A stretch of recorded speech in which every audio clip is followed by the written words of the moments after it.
Formula ఈ car race కేసులో విచారణ ముమ్మరం చేసింది ఏసీబీ. ఇవాళ విచారణకు హాజరు కానున్నారు ఎఫ్ఈఓ కంపెనీ సీఈఓ. లండన్ నుంచి ఆయన వీడియో కాన్ఫరెన్స్ ద్వారా అటెండ్ కానున్నారు. ఫార్ములా ఈ కార్ రేసులో ఇప్పటికే కేటీఆర్ ను విచారించారు ఏసీబీ, ఈడీ అధికారులు. ఎఫ్ఈఓ, సీఈఓ విచారణ తర్వాత కేసులో కీలక పరిణామాలుండే అవకాశాలున్నాయి.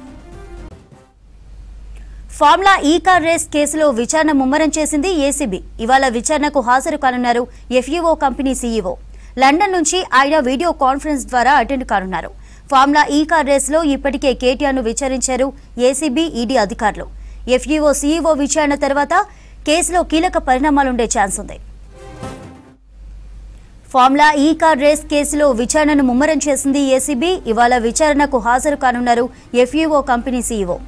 లండన్ నుంచి ఆయన వీడియో కాన్ఫరెన్స్ ద్వారా అటెండ్ కానున్నారు. ఫార్ములా ఈ కార్ రేసులో ఇప్పటికే కేటీఆర్ ను విచారించారు ఏసీబీ, ఈడీ అధికారులు.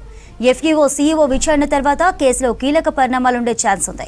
ఇక దీనికి సంబంధించిన అప్డేట్స్ అందించడానికి మా రిపోర్టర్ అనిల్ లైవ్ లో ఉన్నారు. అనిల్, ఫార్ములా ఈ రేస్ విచారణకు సంబంధించిన అప్డేట్స్ ఏంటి?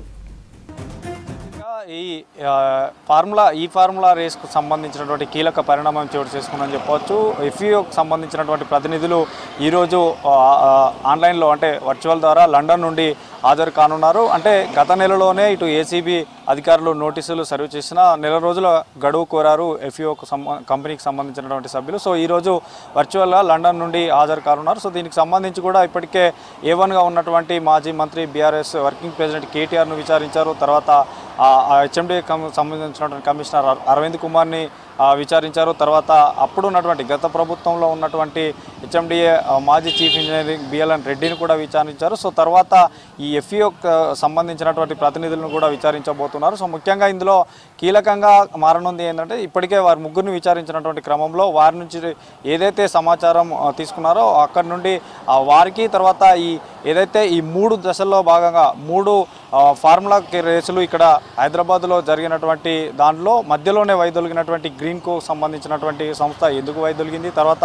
ఈ ఎఫ్ఈఓకు ఎంత మేరకు డబ్బులు అనేటివి హెచ్ఎండిఏ అకౌంట్ నుండి బదిలీ అయ్యాయన్నటువంటి విషయాలను కూడా ఇటు ఏసీబీ అధికారులు విచారించారు. సో మొత్తంగా ఈ హైదరాబాద్ నగరంలో 3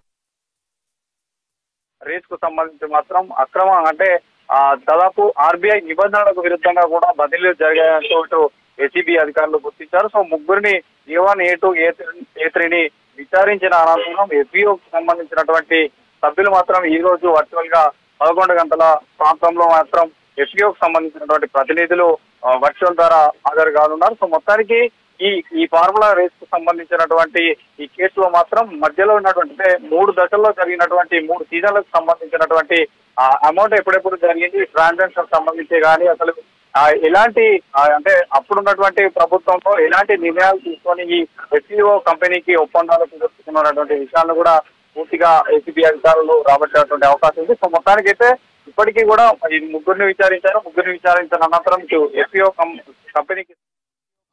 కంపెనీకి సంబంధించినట్టు మాత్రం వీరెప్పుడు ఈ ఒప్పందం కూర్చుకున్నారు,